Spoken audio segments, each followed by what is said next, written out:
Vous savez, quand les clés glorifient le Seigneur, quand l'âme se lève, c'est formidable. Dans votre famille, peut-être l'Éternel n'a pas déjà dormi de l'aimer Lolo. Vous savez, il y a des familles où les arrière-grands-parents, ils ont donné leur milolo à Yého. Les parents sont venus. Ils ont donné leur milolo à Yého.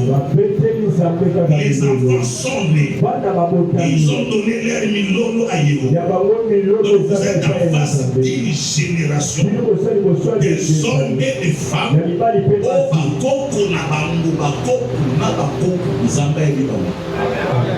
Je te donne un petit exemple. Tu vois quand il prophétisait à la prophète, il a les dons.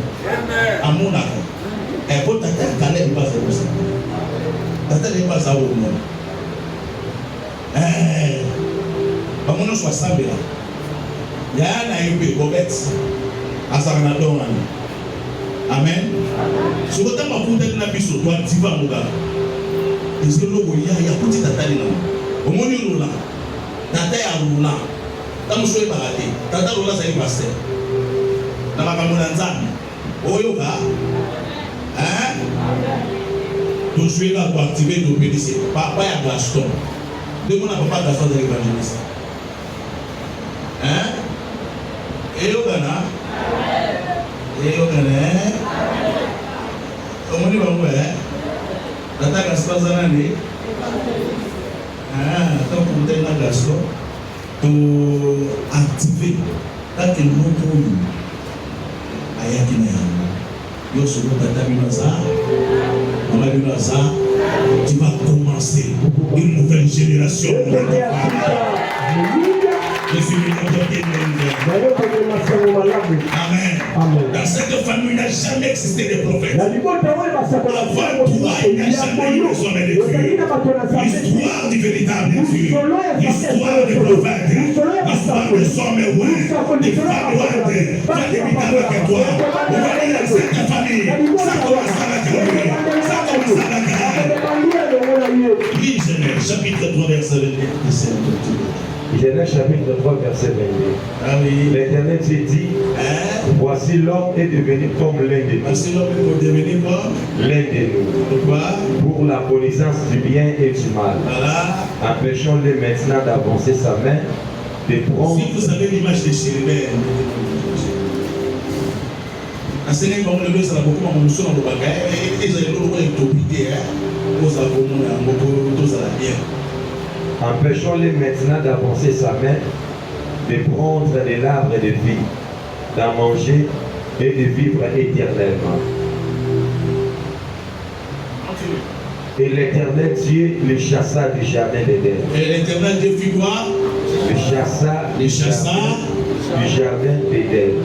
Avant et l'Éternel nous avait chassé quelqu'un au ciel. Vous savez, n'est-ce pas? Lui aussi, il fit chasser. Ici, l'homme et la femme, il fit chasser. Donc, croisement na bango, père contre na bango, c'est là où les diables rencontrent l'homme et la femme. Amen. Voilà, continue. Et l'Éternel Dieu le chassa du jardin d'Éden pour qu'il cultivât la terre d'où il avait été pris.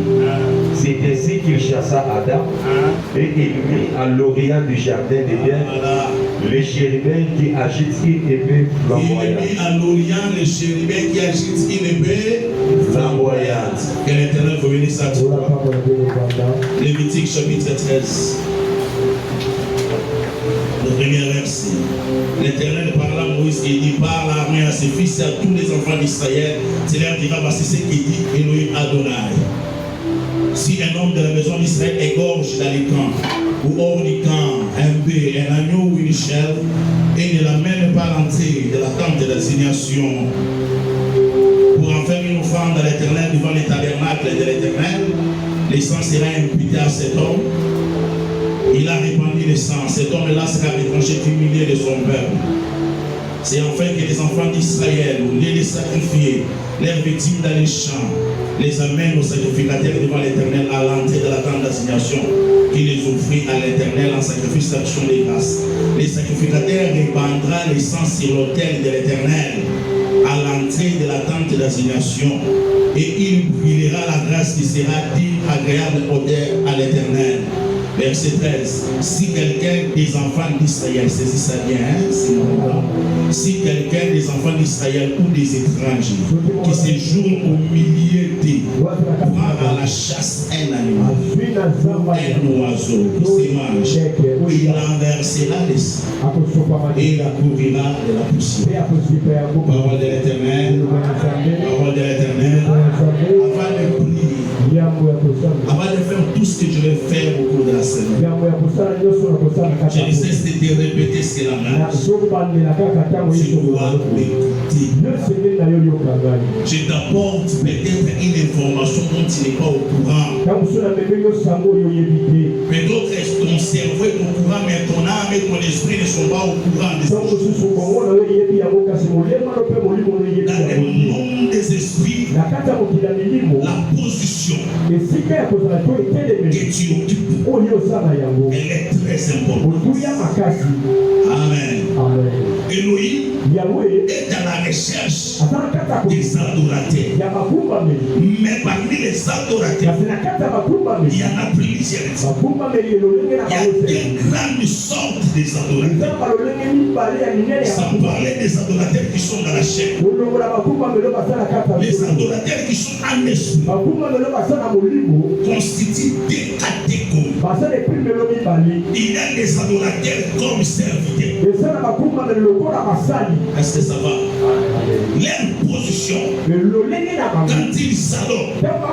ils adorent comme serviteurs. Gabriel, Michael, ainsi de suite. Ils adorent comme serviteurs. Il y a une autre catégorie. Et ils adorent comme fils.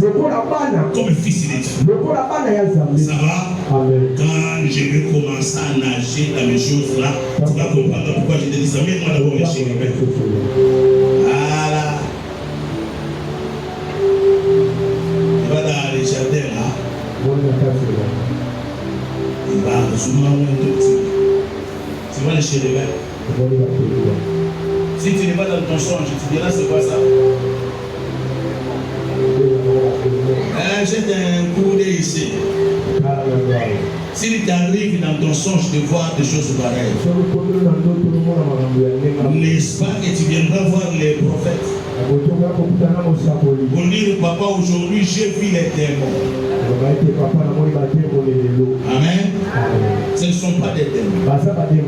On les appelle les êtres vivants ou bien les chérubins. Donc à tout moment que je te parle à l'église, j'ai dit être vivant. Chérubin, chérubin. Ah oui. Ça va? On les appelle aussi les animaux ou les bêtes. On les appelle les animaux ou les bêtes dans Ézéchiel chapitre 1. Voilà. 10e verset.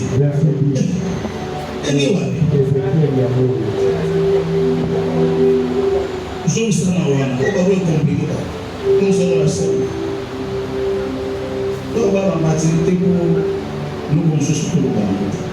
maintenant, parmi ces êtres,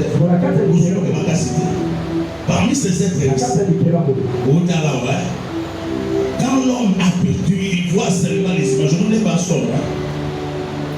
Quand Elohim chasse l'homme dans les jardins, est-ce que maintenant sera mon âme? Avec une ça va passer. Hein? Non, ça n'a pas ça au monde. Mais à ce moment-là, il y a pas ça au monde. Mais non, il y a pas ça au monde. Non, il y a ce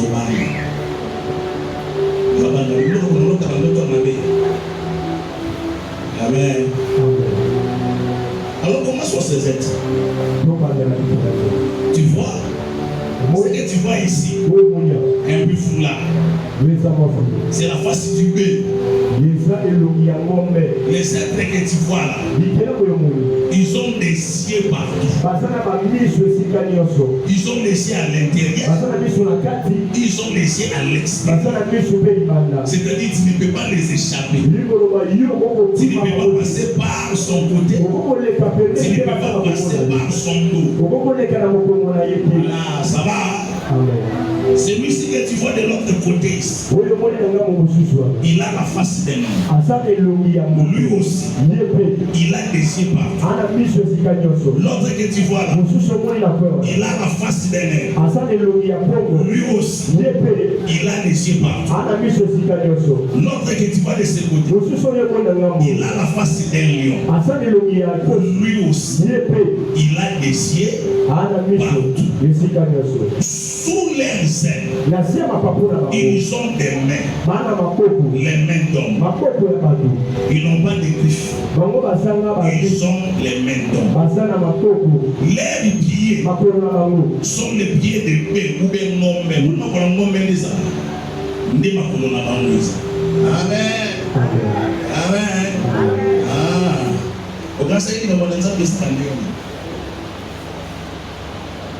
Comme ça, moi je ne sais pas Bouga, alors on est quelques personnes. Il a mal l'eau. Mais tu vas comprendre. Quand l'homme pêche, on prend ses êtres. Il n'a pas pris tous ses êtres. Dans les livres de Genèse, il dit Bétramé sous son corps.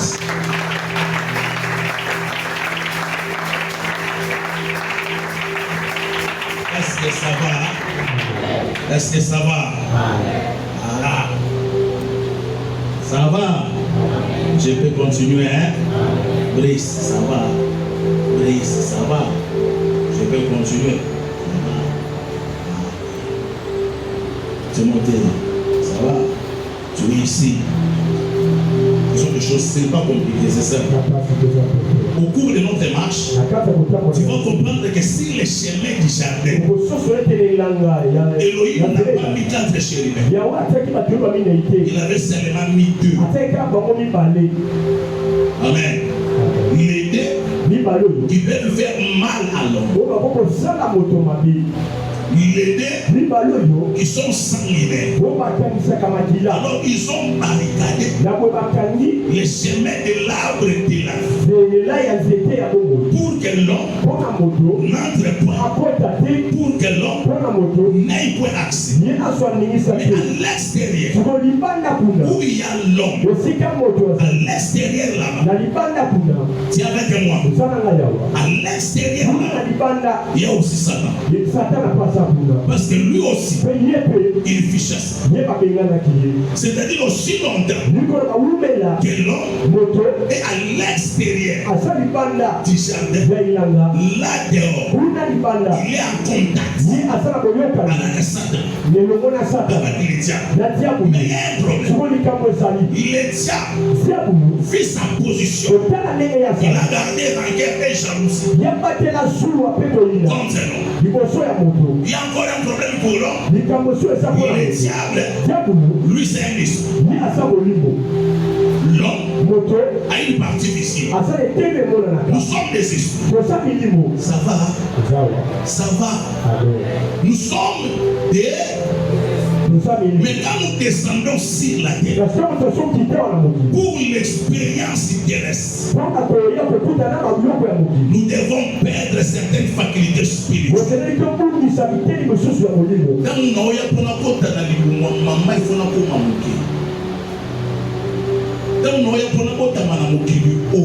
il faut que soit fort, mais il y a il faut appeler comme lorsque nous perdons ces capacités pour devenir des humains, Le diable Satan n'a perdu aucune de ses capacités. À l'exception de l'amour que Dieu lui a arraché. Maintenant, à l'extérieur là-bas, il engage un combat. Un combat acharné avec l'homme. Quand Elohim crée l'homme, Elohim dit à l'homme, il domine la sur la terre. Maintenant, le diable qui est descendu sur la terre, il se dispute la domination de la terre avec l'homme. Le diable, quand il est au ciel, il a vu les hôtels. Tout ça, le diable a vu ça. Tout là, il connaît ça. Après le péché, le diable a vu ce que Dieu a fait pour entrer en contact. Ça va avec l'homme. Qu'est-ce qu'il a fait? Il a tué un animal pour qu'il entre en contact avec l'homme. L'homme était mis. Il s'est fait des faits. Et le Seigneur va se placer dans le monde. Alors qu'est-ce qu'il fait? Il tue un animal. Il prend les vêtements. Le prédicateur hier nous a dit ça. Il a pris les habits, la peau de l'animal. Il a couvert l'homme. C'est comme ça que lui qui est esprit, comme l'homme est devenu un péché, pour entrer en contact avec lui, il répand les sangs. Ainsi, pour entrer en contact, l'homme qui est dépourvu de ses capacités, l'homme qui est descendu trop bas, pour entrer en contact avec le monde des esprits, il faut qu'il puisse répandre l'esprit. Amen. Chaque sang, sa valeur dépend de sa durée de vie. Ça va? Ça va? Makila ya soso et sa valeur moko tena makila ya ngombe. Ça va? Est-ce que ça va? Yana nyamombe la mungile na mtu.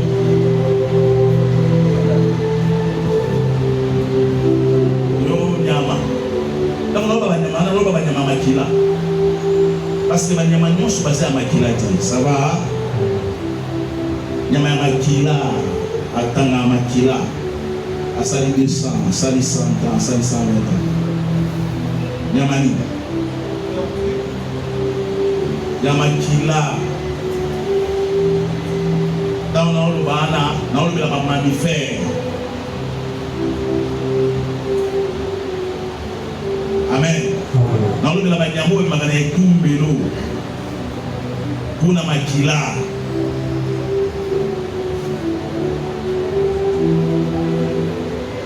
Pour ça, 80 à 120. Voilà un pomme. Donc, c'est régénéré. Amen.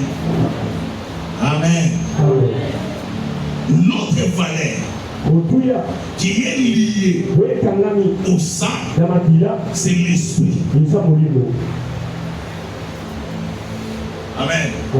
La qualité de l'esprit qui anime ses corps. Maintenant à l'extérieur là-bas, dans les jardins, il n'y a pas de tribu, il n'y a pas de royaume, il n'y a pas de langue, il n'y a pas de pays. Les tribus, ça va, Baluba, Balobo, Bambunza, Batetela, les Français, les Belges sont la conséquence de la révolte et de la rébellion de l'homme. Un homme puissant qui est entré en contact. Ça va? Est-ce que ça va?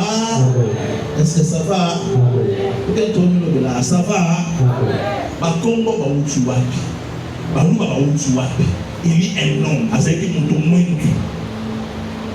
Le premier roi de la terre, c'était un homme noir. Son nom était Nimrod. Il est entré en contact avec les entités du monde souterrain. les forces du mal. Alors ils se sont décidés de défier Dieu. Parce que s'il y a des créatures de Dieu sur la terre, ne vous en faites pas. Il y a aussi des créatures du diable. Ça va? Ça va? Pour que non. Alors il a fallu une race du mal. Que la race du mal soit perpétrée. Quelle était la première race du mal qui est apparue? Ce sont les Néphilim, les géants. Amen. Les pères des Anunnaki. C'était le mélange des anges et des humains. Genèse chapitre 6. Elohim a exterminé cette race par l'intelligence. Alors s'élève Nimrod. Nimrod veut protéger la nouvelle race satanique qui s'élèvera. Pour protéger cette race, ils se sont mis ceci. Si nous construisons une tour jusqu'à au ciel, même si la pluie tombe, nous n'allons pas mourir. Nous serons préservés. Alors Elohim les a dit. Elohim les a dit insensés. Il a envahi l'ange cryonique pour les disperser. L'ange est descendu. Il les a dispersés. Alors Elohim a dit ceci. Mettons une confusion dans l'air là. C'est ce jour-là qu'ils sont sortis les bâtons, les balous, les bayantes, les jusqu'à ce jour. Toutes ces langues, toutes ces tribus sont sous l'influence diabolique, sont sous l'influence démoniaque. Ta langue est sous l'influence satanique. Écoute-moi, raison pour laquelle tu trouveras dans ta tribu, il y a une sorte de danse. Mais les danses que vous voyez là, ce sont les danses des initiés.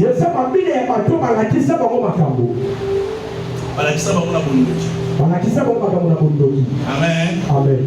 Tu verras chaque tribu avec sa danse. Chaque tribu avec ses instruments de musique. Pas pour rendre gloire à Dieu. Non.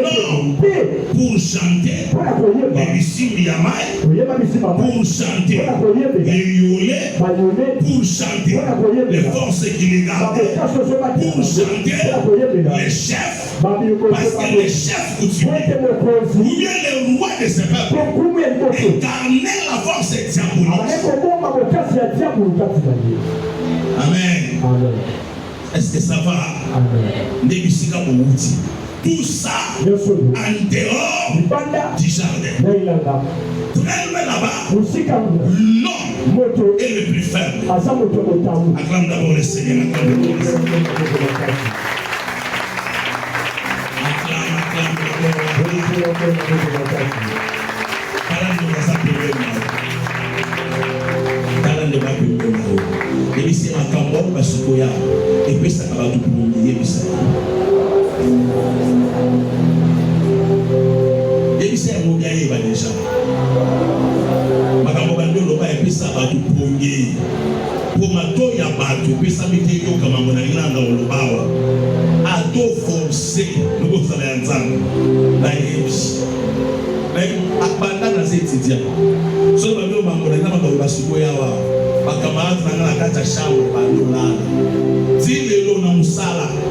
Je vais tout partager. Serviteur a une Bible mandée.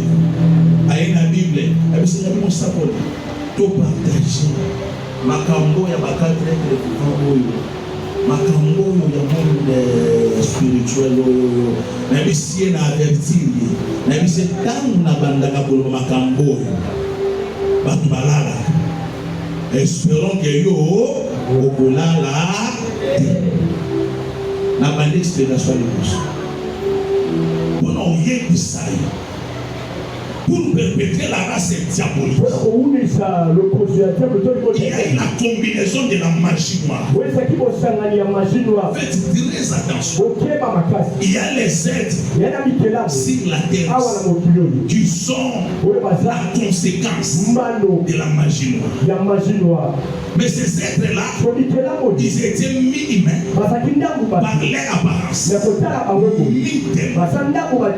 Alors il y a eu tout l'eau dedans.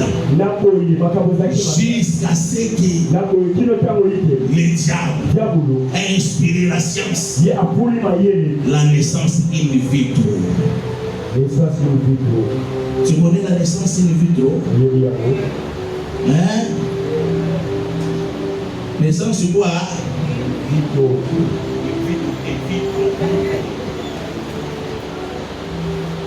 Ça va? C'est quoi la naissance in vitro? Il a inventé le clonage. Est-ce que tu as malade? Parce que ils ont découvert que la peau du crapaud, les crapauds sauvages, peuvent développer les cellules comme humains. Il suffit de les mettre dans les couvisses, d'amener une partie de l'homme. Ça va se développer. Nous serons un homme ou une femme qui a pour origine les crapauds. C'est que je te dis là, c'est la science. Amen. Mais la naissance in vitro, c'est quoi? On prend la semence de l'homme. On prend la semence de la femme. On les amène par la semence de la femme, l'ovule de la femme. On les amène dans une machine. Dans cette machine, ils ont mis toutes les conditions de l'utérus. Dans cette machine, on prend ces mélanges, on met à l'intérieur. L'enfant commence à évoluer. Par la naissance d'une femme, dans une machine. Après, nous avons un être humain. Amen. Ça va? Ça va? Cet enfant-là, il n'est pas devenu humain dans les selles maternelles.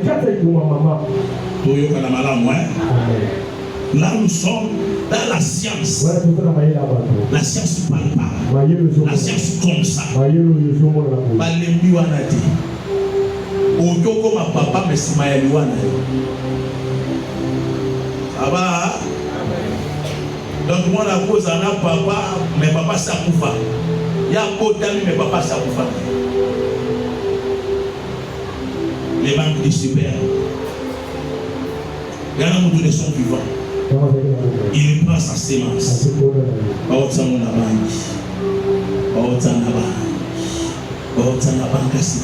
Aïe, akufi.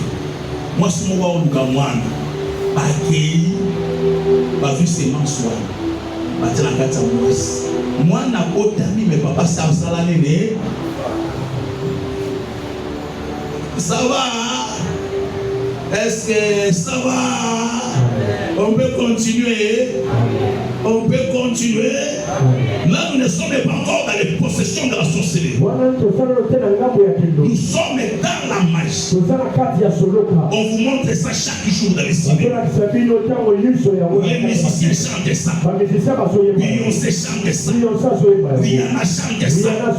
C'est leur travail. On vous montre tout ça. Toujours des malades, moi. Ici, nous ne sommes pas encore dans la sorcellerie. Alors l'homme que Dieu a créé, il vit dans cette situation. Dans la situation où il subit la loi. Des choses qu'il ne maîtrise pas. Tel que toi tu es là. Les jours de bonne année. Tu vas danser n'importe quoi. Tu vas écouter n'importe quoi. Tu n'as pas de choix. Dans ta propre télévision là, tu n'as pas de choix. Tu regardes ce qu'on te propose. Dans ta dimension spirituelle, tu n'es pas libre. Tu es esclave. Soit de ton travail, soit de ton commerce. Quelqu'un m'a dit, papa, on a ensemble. Ils vivent indépendamment encore de ces choses. Alors c'est dans ces lignes-là qu'on a jeté l'homme au milieu des lions, au milieu des sources. Qui l'a rejeté? C'est Elohim Adonai. Il a dit, toi, tu es poussière.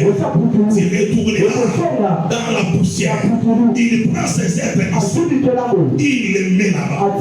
Le chemin est barricadé. L'homme ne peut plus entrer. Écoute-moi, chaque appareil est-ce que Toyokana a une source d'énergie?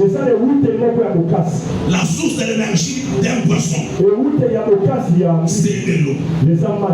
Parce que le poisson est le résultat de l'eau. Ça va?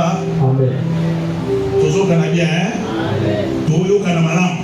Alors l'homme, pour qu'il soit fort, il doit être connecté à la source d'énergie. Mais sa source d'énergie, la porte est hermétiquement fermée. Alors Elohim, il dit, je vous ai dit Lévitique, Elohim commence à expliquer des choses à Moïse. Je suis ici pour t'informer. La sorcellerie de ta famille, c'est ce que j'appelle la sorcellerie traditionnelle. Ce n'est pas si grave que ça. Amen. Amen. Amen. Alors pour entrer en contact avec les esprits, ce que je disais ici, les entités déchues, les forces démoniaques ont inspiré à nos arrière-grands-parents pour qu'à nyama ya sacrifice basalaka ye ndenge basalaka banyama nyonso te. Tozokana basalaka nyama ya sacrifice bomaka nyama ya sacrifice ne bomaka banyama nyonso te. Nyama ya sacrifice baimolaka ye bazwaka mbeli bati awa boye, donc bati awa boye basimbi aza na bomo. Sa vie doit se vider avec le sang. Amen. Il se donne de douleur. Donc, on a vu dans une soso, à quatre soso, dans une soso à Tiana, moi je suis à Bounananiwa, je suis à Tsaboui, à Bounananiwa. Au fur et à mesure, on peut savoir soso, même si, à quel niveau on peut les soso. Même si ça va y avoir un tabac, à même tabac, la même chose. Alors on lui dit non. Ça ne se fait pas. Dans le monde des esprits, des offrandes, des sacrifices ne s'imposent pas. Il faut être cher. Il faut l'homme. Parce que les êtres méchants, Satan lui-même, même au stade ici, ils boivent le sang pour prolonger leur vie. Amen. Amen. Donc on a né au Kaba mais la paix m'a là. Et puis personne seulement ce qui m'a là nous pas comme là. Il boit ça. Alors il amène son fils. Il dit, je vous donne mon fils. Maintenant, à l'époque, on pouvait mener l'homme comme ça. Ce n'était pas un problème. Avec l'évolution actuelle, on peut amener l'homme comme ça. L'homme a plusieurs parties. L'homme est multi-composite. Je peux amener Caleb, mais pas sa chemise. Ça va. Ça va. Parce que Caleb est sa souhait. Je n'ai pas mené Caleb, mais pas sa chevelure. Parce que Caleb est sa chevelure. Le corps que tu vois ici est l'expression de l'esprit de l'homme. Amen. Amen. Amen. Amen. Je ne peux pas entrer en contact avec ton esprit sans un point de contact. Amen.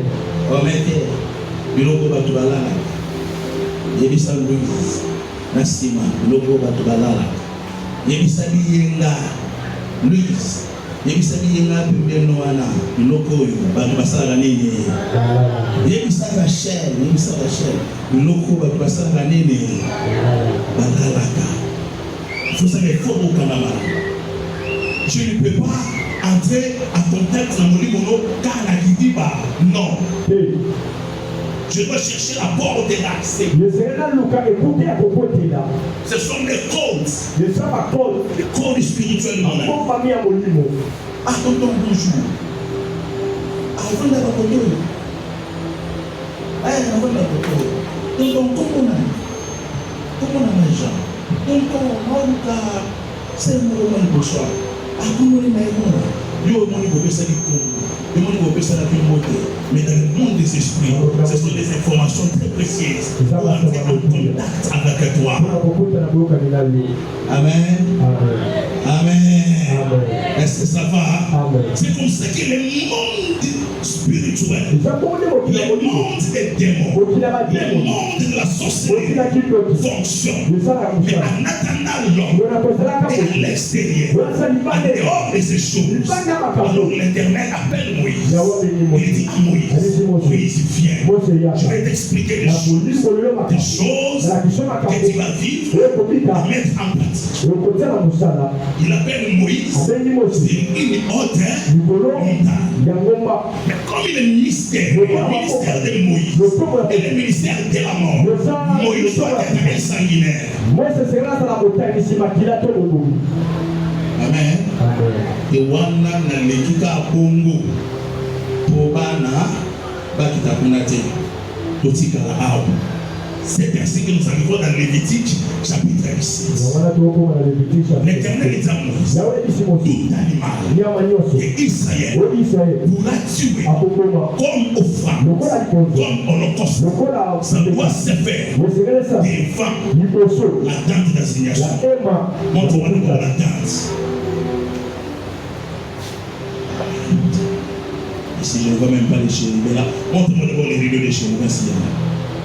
Les rideaux de la tente, mais les rideaux des chérubins. Voilà.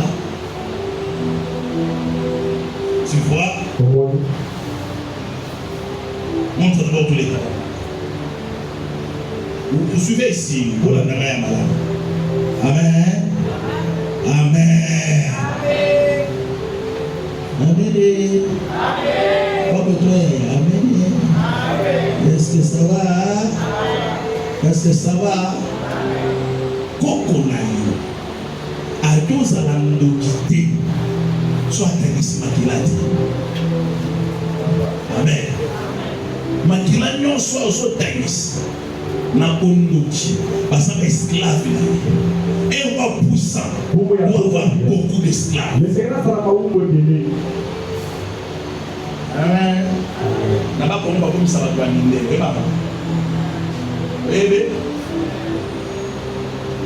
komba comme ça toi minde.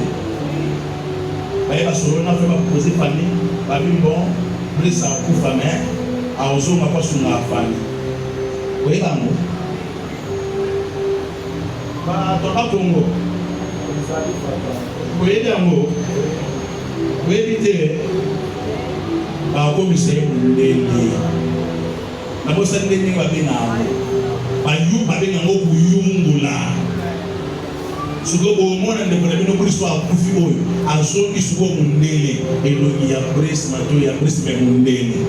Ako mo sumba fama. Le sugo ko mo luba yango awabunga. Amen. Amen. Amen. Somone ka yungu C'est très important. Tu m'as mis ça. Bon. Ici, ça c'est l'hôtel des Reins. Ça, c'est la cuve des Reins. Alors l'Éternel dit à Moïse, tu feras les tabernacles selon les plans et les modèles que j'ai montré. Il amène Moïse au ciel. Il montre Moïse comment est le ciel. Comment le ciel est subdivisé. Quelles sont des choses qui sont là-bas dans les ciels. Il lui montre tout ça. Alors, il dit à Moïse, Moïse, tu vas les lier saints. Tu vas les lier très saints. Il y aura des rideaux comme des séparateurs. Les Lévites, sacrificateurs, ils entreront dans les lieux saints. Qu'est-ce qu'il y a dans les lieux saints? Voilà. Dis-moi un tout petit peu. Tu vois ce que tu vois ici? Ce sont des chérubins. Les chérubins ici sont sur les rideaux ici. Comme dans les jardins de l'eau. Ça veut dire quoi? Chemin interdit pour l'homme. L'homme qui passe ici, il mourra. Les chérubins ne peuvent céder la route seulement à cause du sang. Alors l'Éternel dit à Moïse, pour passer ici, il faut le sang. Quand tu entreras dans les lieux saints, tu trouveras les pains, tu trouveras les chandeliers. C'est-à-dire dans les lieux saints. Voilà, frère, c'est très gentil toujours. Les chandeliers, c'est ça. Est-ce que au monde, est-ce que au monde, est-ce que toujours qu'il y en a, est-ce que ça va? Tu es dans le bon alléluia. Tabernacle, c'est un tabernacle, c'est un tabernacle, c'est un tabernacle. C'est un tabernacle. Non, le tabernacle, on va soit dans autres langages. Non, mais comme on dit, au fond, voilà. Au moins, nous parlons au monde.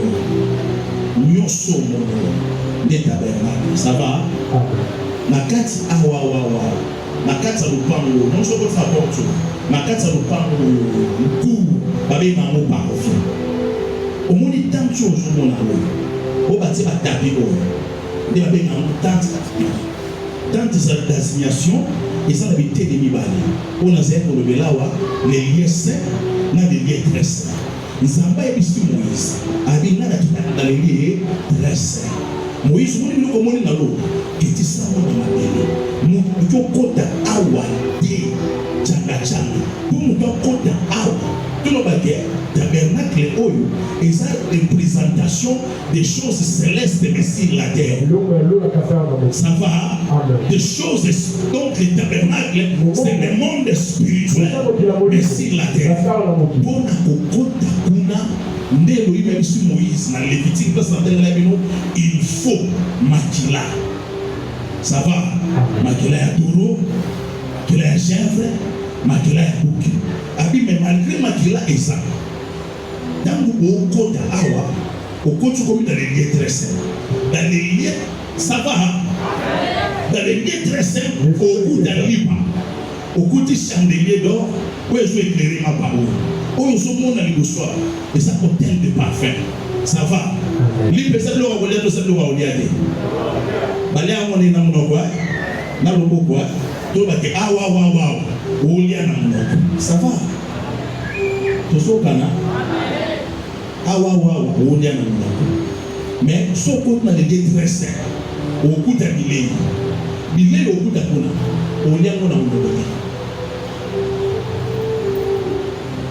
Tuzoka na malamu kuna ukuta nini ukuta table ya loi bakomi na nzambe wana pesa bilei me bilei wana baliaka yango na monoko te wana bakomi kolia na matoi, bakomi kolia na cerveau na dimension moto, bakomi kolia ngo na molimo.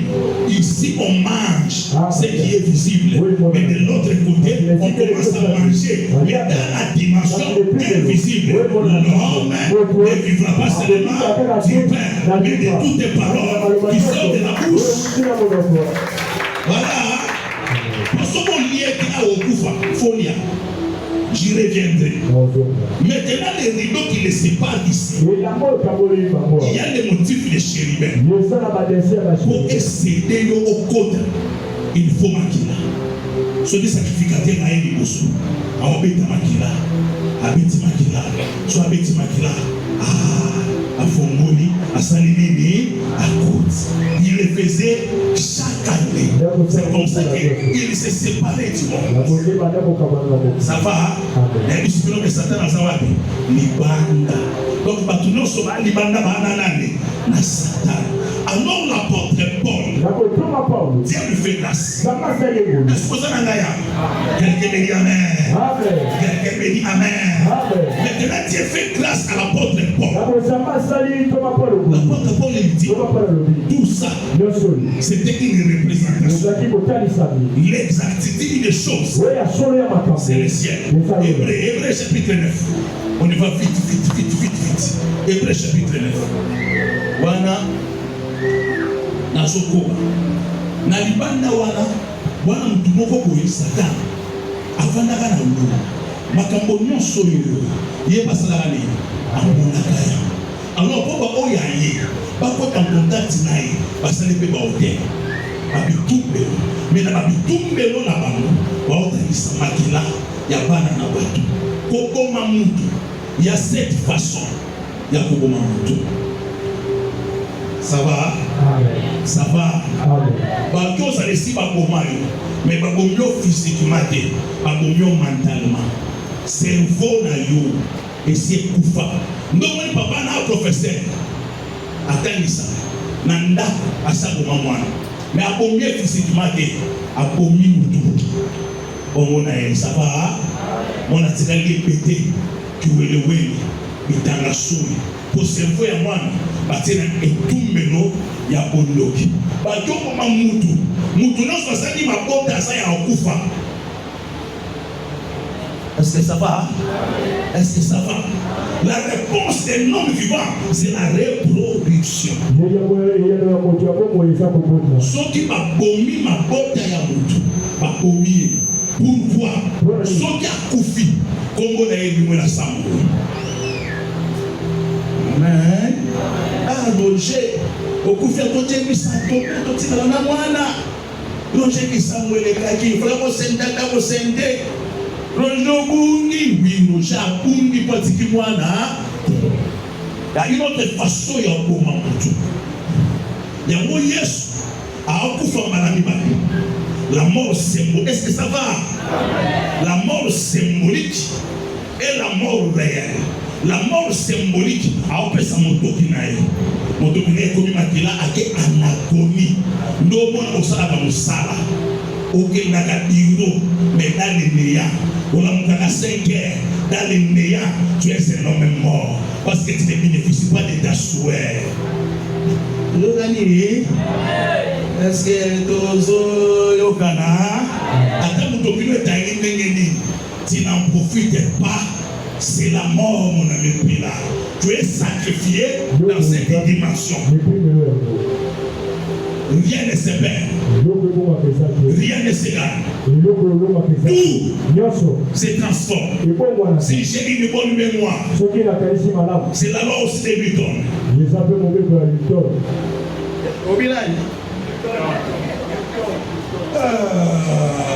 Avec toi.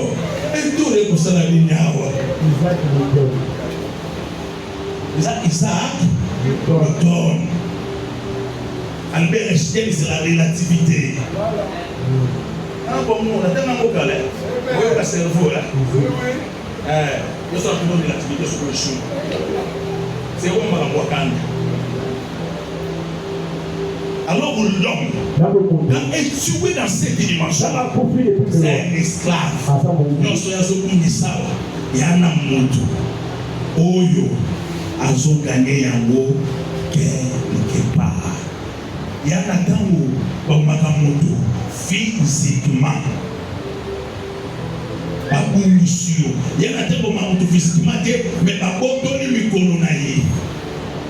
Ndenge Nzambe abomi mutu na Genèse chapitre 6. Abomi.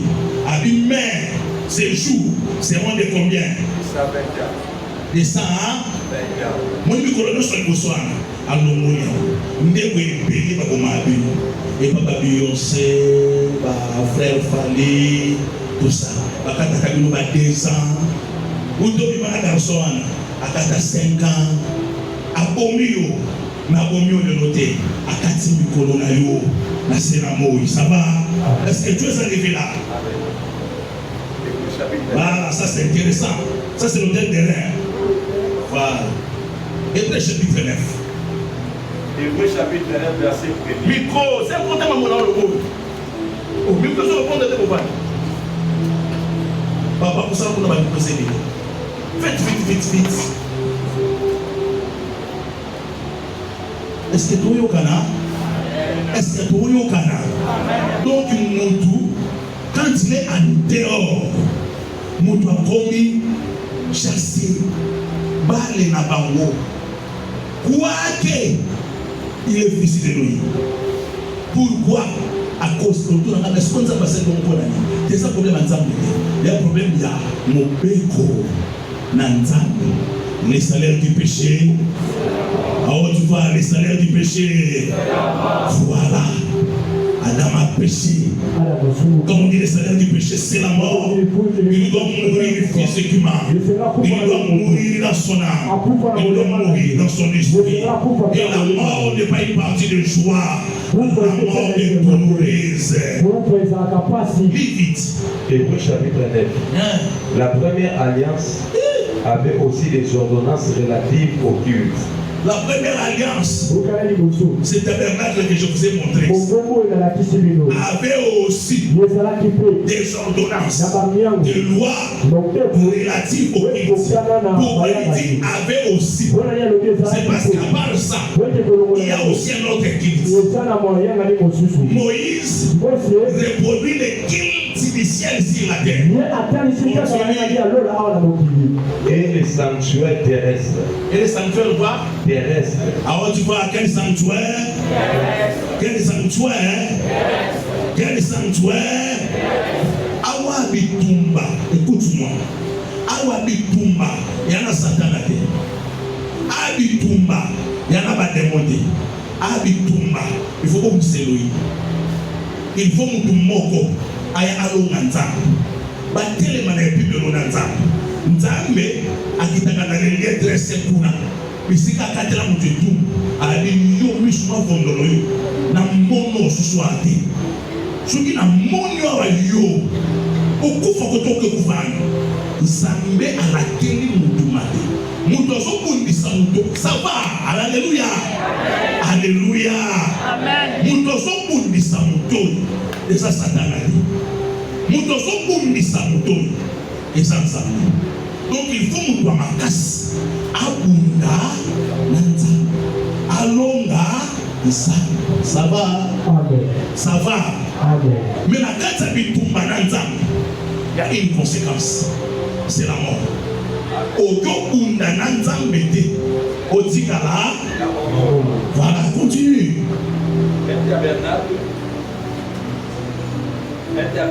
Tu ne peux pas faire la sonorisation facilement comprendre la sonorisation de Gaza. Et nous autres, ils ça va bien. Un tabernacle vit en effet construit. Un tabernacle fut en effet construit. Quand nous sommes un tabernacle fut en effet construit. Il y a un autre tabernacle qui n'est pas construit mais qui est.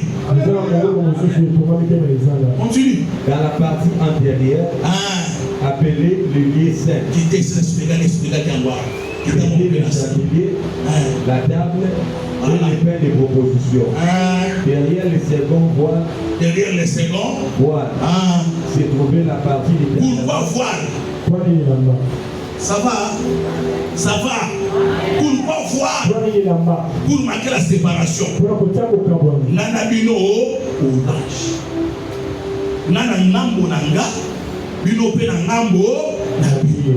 Mais quelles sont des exigences? Onuka mimi abisi Moïse abi sokoyo beta koko kwe pananga. Il faut mettre ça la ligne. Etanga.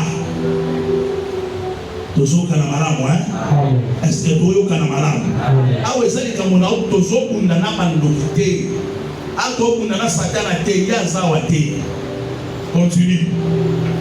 Derrière le second point se trouvait la partie du tabernacle appelée le Saint des Saints, renfermant l'autel d'or pour le parfum, et l'arche de l'alliance entièrement recouverte d'or. Et l'arche de l'alliance entièrement recouverte d'or. Il y avait dans l'arche un visage, un vase d'or contenant la manne, la verge d'Aaron qui avait fleuri et les tables de l'alliance. Ça va? Amen. Biloko nyonso toke manene. Na kati ashu na bageza na nini? Yana maana na kati vase eza susu na nini? La verge d'Aaron qui avait fait quoi? Qui avait flétré, toi na nini pe papier, ma table. Biloko nyonso za dans les saints. Ya biloko eleka na kufa eza etikali na bomba. Alembe. Omoni mani oza na kati ya vase wana. Mani bandeko kweya pendant 6 jours, n'est-ce pas ça? Mani tango ekweya 6 jours. Mani nyonso ekweya la premier jour. Tu es traversé au Dieu pour lui. Et bien, nous avons l'obéi et ça. Mais mani à 6e jour, nous avons traversé à Boutou. Nous avons 6e jour, nous avons opéré 7e jour. Nous avons la hache. Mais ça a symbole à ce qui est passé par la mort, mais qui est resté vivant. Deux fois vu verge, il a revu verge. Verge, ça l'ingenda. Là, il y a l'ingenda. Là, il y a l'ingenda. Bande, on est dans l'évité. Bande, pas poste. Baba. On est dans cette oyo. Adaba, tout va beaucoup la bibouelle. Ce que vous pouvez l'ingenda.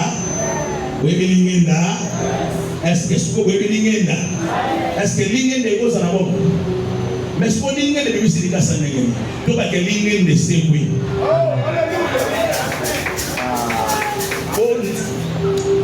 Toujours au Cana. Pour que ça ne soit pas passé, on a passé à Tilo.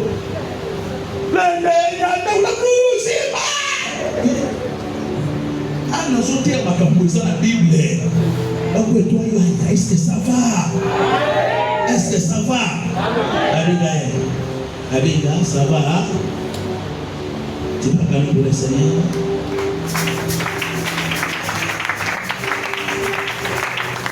L'ingenda, yanze été kauka et kufa, yana sévité. Mais l'ingenda yaro, yako kauka wana, et bibisi fololo, et bibisi nambuma. Et nous, mais c'est lui, je suis bon. Les tables de la loi ont été détruites premièrement par Moïse. Et après, ils ont ressuscité. Donc, dans les lieux très saints, dans les lieux très saints, ce sont des choses mortes. Et si, ça va, donc elle est malade, donc que nous ce sont des choses qui sont passées par la mort. N'est-ce pas Jésus accès liboso na nzambe eleki na liwate mais sur eleki na liwa il faut longa nini liwa voilà pourquoi Moïse échoue parce que Moïse meurt, voilà pourquoi Abraham échoue parce que tous subissent la loi de la mort. Mais je vous ai dit ceci, si tu vas entrer dans la présence de Dieu, kaka soko undi na nzambe nzamba komiyo. Amen. C'est ça Jacob. Azo unda na nzambe nzamba azo ma Jacob. Israël azo salani. Donc, il religion.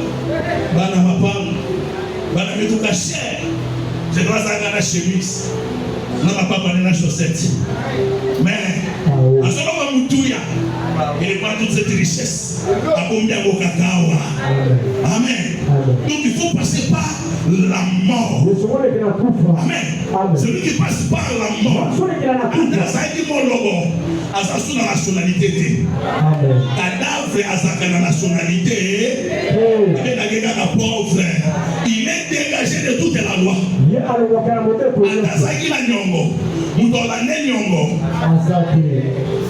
Attention qui passe à Bantou. On doit l'amener comme moi, c'est mon tour. Parce que ça les voilà. Continue. Au-dessus de l'arche était le chérubin de la gloire. Au-dessus de l'arche était quoi? Le chérubin, Bangouane. Voilà pour ça à nord. Au moins, il y a un Bangouane. Et Talana. Moi, je ne vais pas pour la Bangouane. Et ça, il a eu. Et puis, si rideau, il y a des saints. Il y a propitiatoire. Propitiatoire, c'est ça pour fournir pour la hache. Il y a une taille de l'église. Oh man, il y a un Israël. Nous étions à Aaron. Maloba Nanzambi. Il y a un Nakati. On va s'aligner. Donc, pour avoir accédé à l'eau, il faut pas s'aligner.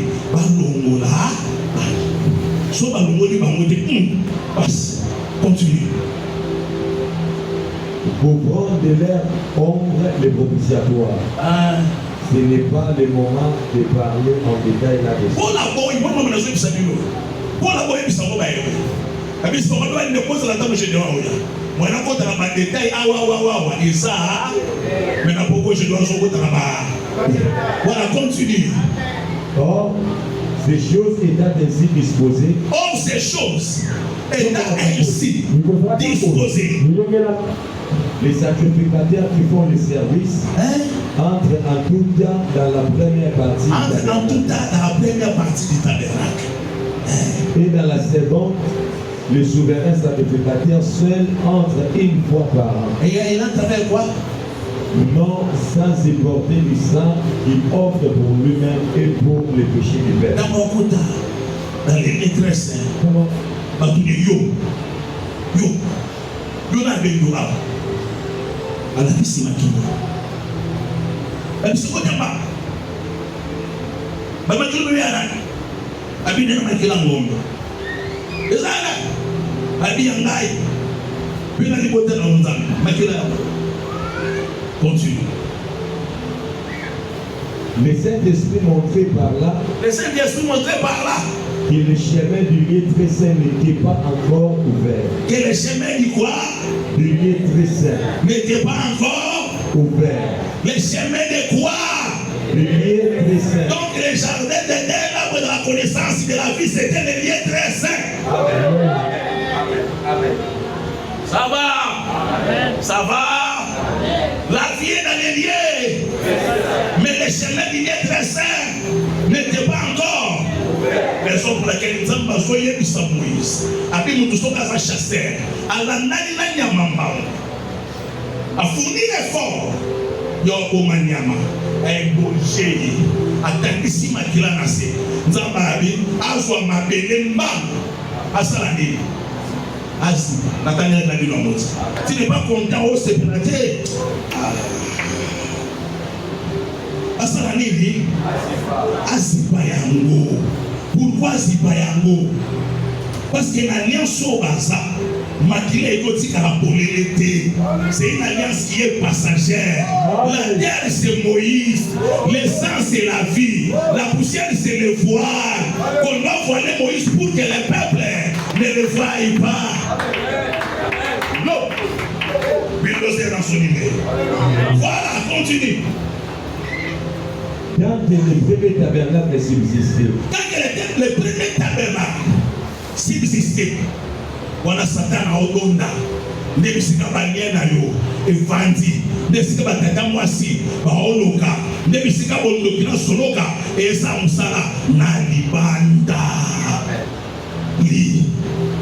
C'est une figure pour l'état actuel. C'est une figure pour l'état actuel. Où l'on présente des offrandes et des sacrifices Qui n'est pas qui ne peut rendre parfait sous les rapports de la conscience, celui qui rend sécure. Et qui, avec les aliments, les boissons et les de ça un peu. 11. Mais Christ est venu comme Mais qui? Mais Christ. Mais qui? Christ. Mais qui? Christ. Mais qui? Christ. Oh, tu vois, mais qui? Christ. Mais qui? Christ. Christ est venu comme qui? Souverain sacrificateur. Hein? Des biens à venir. Des biens. Voilà lui. Il a traversé les tabernacles les plus grands et plus parfaits qui n'est pas construit de main d'homme. Il a traversé les tabernacles plus grands, plus puissants, qui n'est pas construit de la main des hommes. Comment il a traversé le tabernacle? Il a traversé le tabernacle. Il a fait des mouvements du parvis au lieu très saint, du lieu très saint au parvis. C'est quoi le premier mouvement? Du lieu très saint au parvis. C'est-à-dire quoi? Elohim au ciel. Il est dans le sein de ma petite Marie. Au commencement était la parole. La parole était avec Dieu. Et la parole était Dieu. C'est Dieu qui habitait les lieux très saints. Là au commencement, la Bible déclare et la parole a été faite chair. Voilà le premier mouvement. Et l'histoire de l'éternité jusqu'à dans les parvis. Akotami lokola bana nyonso na mama na bango azali kombo na ye Mikama. So ende mwana dans la loi juive, dans la loi hébraïse, mwana azalaka mwana ya mama te. Bayuda bakongo te ndeko na ngai. O mwana ngasi, mwana nne, mwana noko. Zambabila azalaka mukongo te. Chez les Hébreux, mwana azalaka mwana ya mama te, azalaka mwana ya. Raison pour laquelle Jésus n'est pas le fils de. Il est le fils de. Enoch.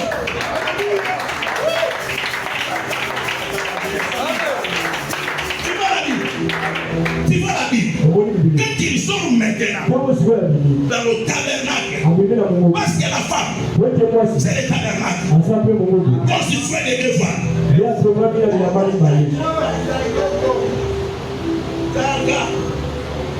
Ça va.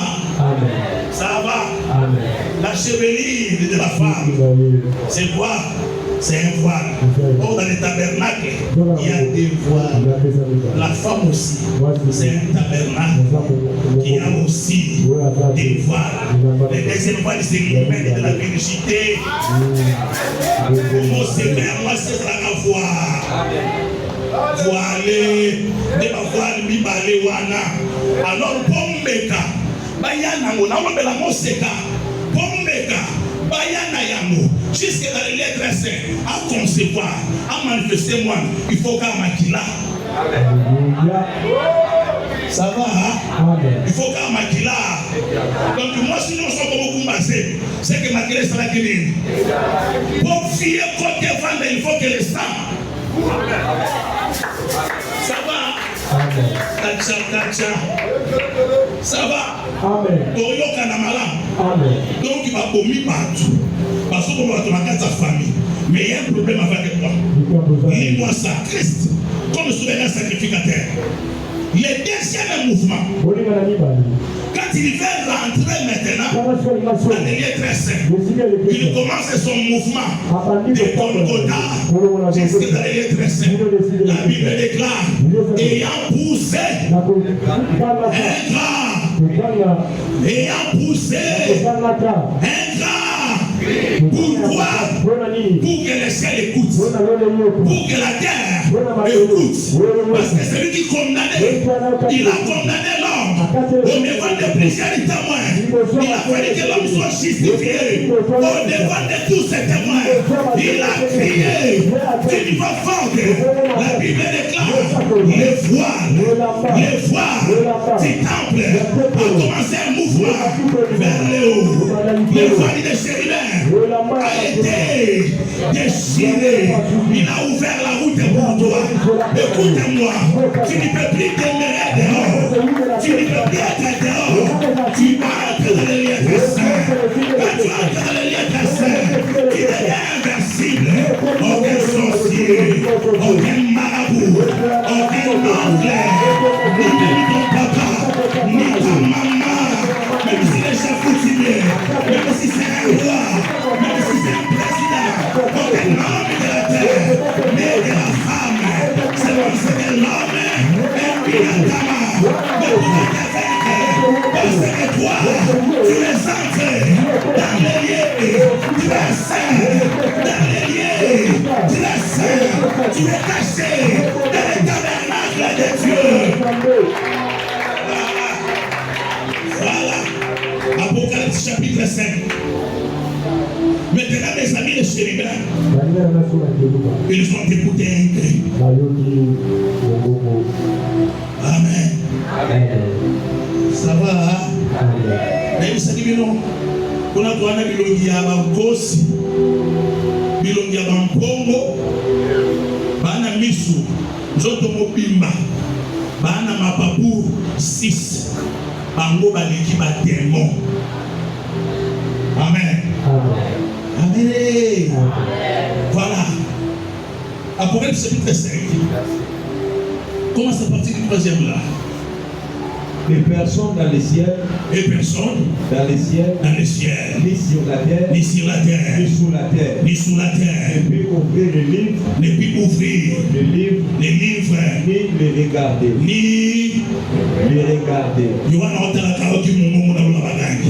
Qui est-il d'ouvrir les livres et la rompre les sceaux au ciel? Personne. Quand il regarde au trône, il voit les quatre êtres vivants dans leurs sales habitudes, ils barricadaient la route. Ils étaient là au saguet. Alors Yohan regarde encore. Et j'ai pleuré beaucoup. Tu sais pourquoi il pleurait? Libanda ya malini libande. Balien. Batata mwasi bande. Iso ba bitula ya famille oyo. Iso ba oto kokende. Tokotelemela. Les sons de l'humanité scellés. On le petit. Osez, calme-toi. Et j'ai pleuré beaucoup. Et c'est que personne ne put trouver digne d'ouvrir le livre ni de le regarder. Et l'un des vieillards me dit, l'un des vieillards, écoute-moi. Ils sont au nombre de 24. Ici, il n'y a pas la illustration. Ils sont autour du trou. Ça va? Ils sont au nombre de combien? 24. J'en parlerai plus tard. Mais l'un des vieillards lui dit, ne pleure point. Comme aujourd'hui je te dis, ne pleure. Ne pleure. Ne pleure. Ah, on y a aussi la yoté. Te ya yoté. O bayaki de marishan. Yoko mono ananias. O yoko mono wa kundi. Bayaki sokipe o no Norbert. Yo sa no Norbert. Baby t'es non nini. Parce que j'ai dit au début, le problème c'est la position. Moi-même je vais lire.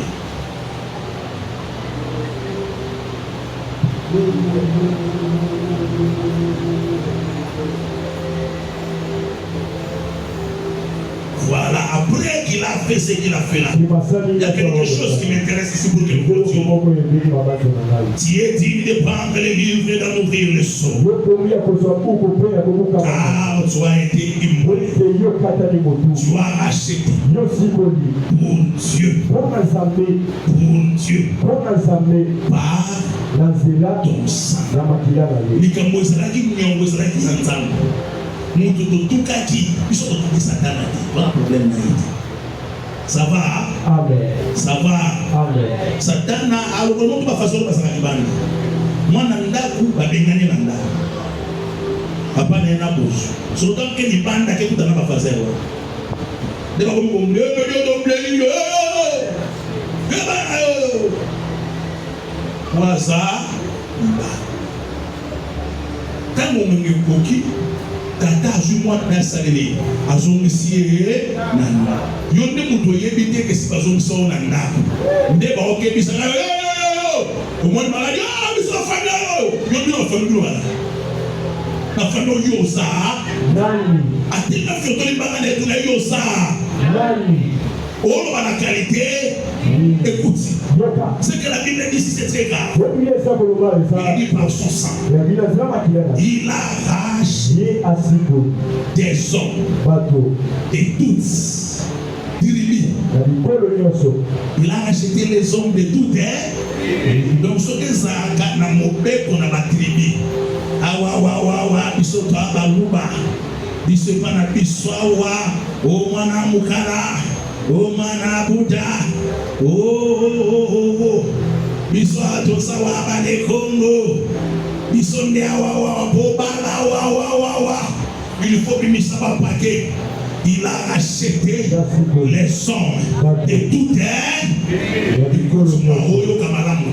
c'est pour t'informer que tu n'es pas concerné par les gymnastiques de ta tribu.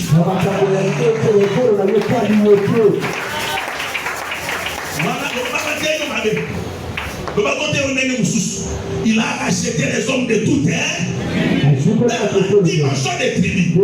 Il y a des forces, il y a des puissances. Il te rachète là-bas. Tu n'es plus concerné. Yo, au côté de la situation à Bangoté, toi tu as été racheté. Tu as été racheté. Il quitte la tribu. Il dit de toutes langues, de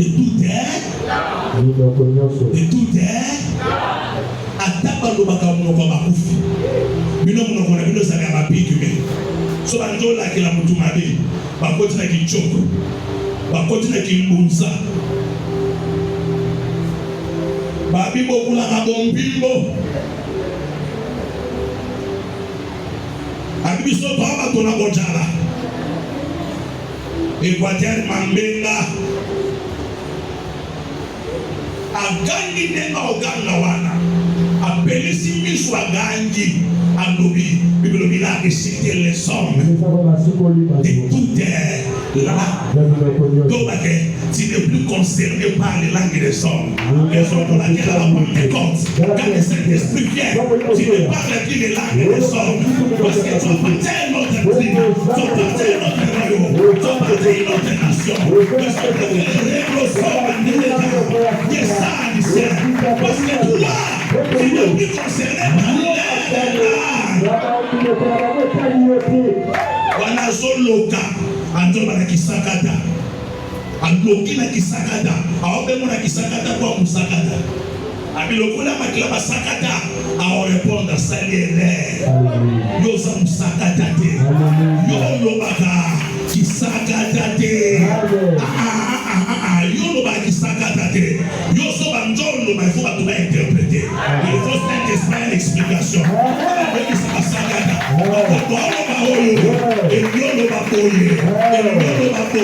parce que yo musakata waliye na makambo basakata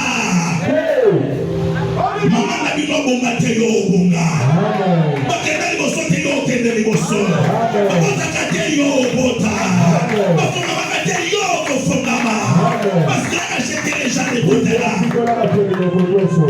et soukeni wana te akobi alobi il a racheté les gens de tout peuple et de toute nation.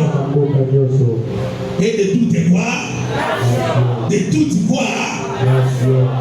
Basangis, Ndoki, il y a Congo Brazzaville, il y a Gabon, il y a États-Unis, ya Grande-Bretagne basangani bamonus baye ekati ezolo ba de toute nation tout le bagay la sorcellerie ancestrale ne te concerne pas, la sorcellerie de la famille ne te concerne pas, même la sorcellerie de la nation attends comme le Pelimoto, toi tu vas vivre, attends comme toi tu resteras debout. Quelle est ta position? Si tu n'es informé, Moussala Nayo, Basilisa Yango, Babani Nayo, oh papa na obalade, Yuma, wa vrai toro, wa Yuma, Amene, mais papa n'est pas bon pour m'amader, pourquoi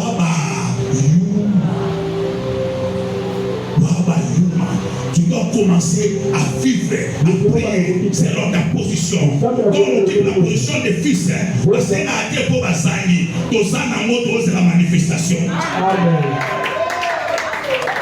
Amen. Amen. Amen. Tous les rapports et si la terre, mais à Moutouya, non, t'as non qu'à Amen. Et mon idée soit, non, t'engages Jésus. Guéris-moi. La télé n'a pas de polo.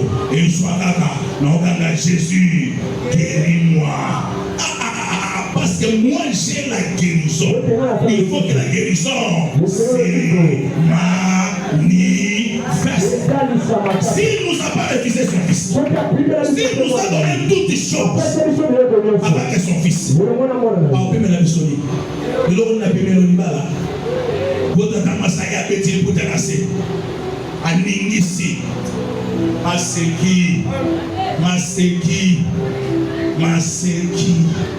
maseki nazamwa na libanda te nazaka na libanda te.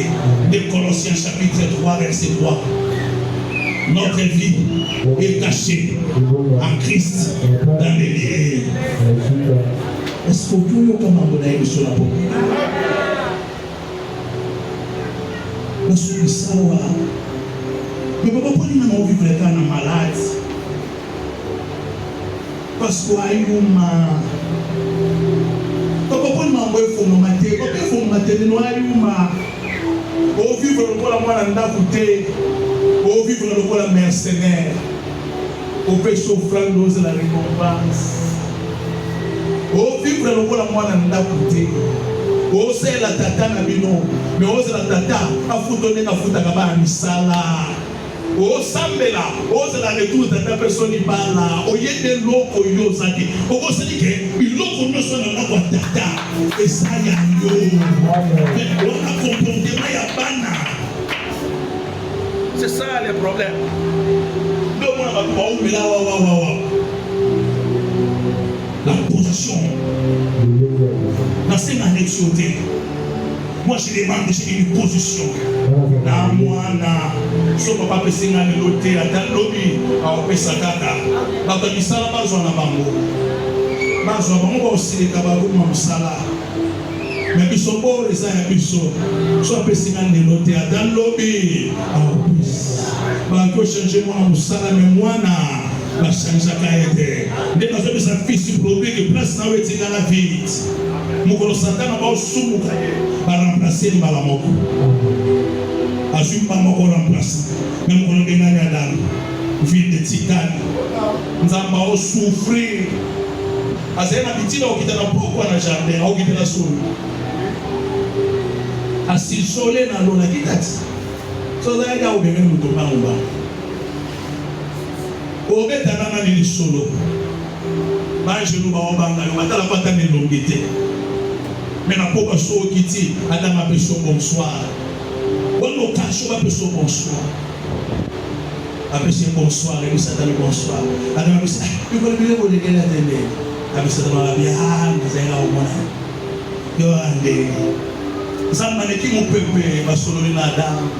Nous sommes pas machaké. Ou tata makenda, le solo abu. Ni mukola na maozonga. Ndenzamba sepeli na lo. Zamba beti milolo. Zamba biwa. Nana zonge seli Adam. Adesa prophète. Webi siete. Webi moto zonge seli Adam binayo. Niyeyo. Nilo bananzambe. Adia. Parce qu'il s'est humilié. Parce qu'il a accepté la mort, même la mort de la croix. Je te donne le nom qui est souverain. Posons Sélinga Daminanga. Na tombo loko le kabanzambe. Na tombo loko le kabanjelo. Na tombo loko le kabekela. Incline la tête. Pardon. Samedi avec Jésus. Donne-moi les enveloppes des actions de grâce. Seigneur, je te bénis. Dans le terrain droit.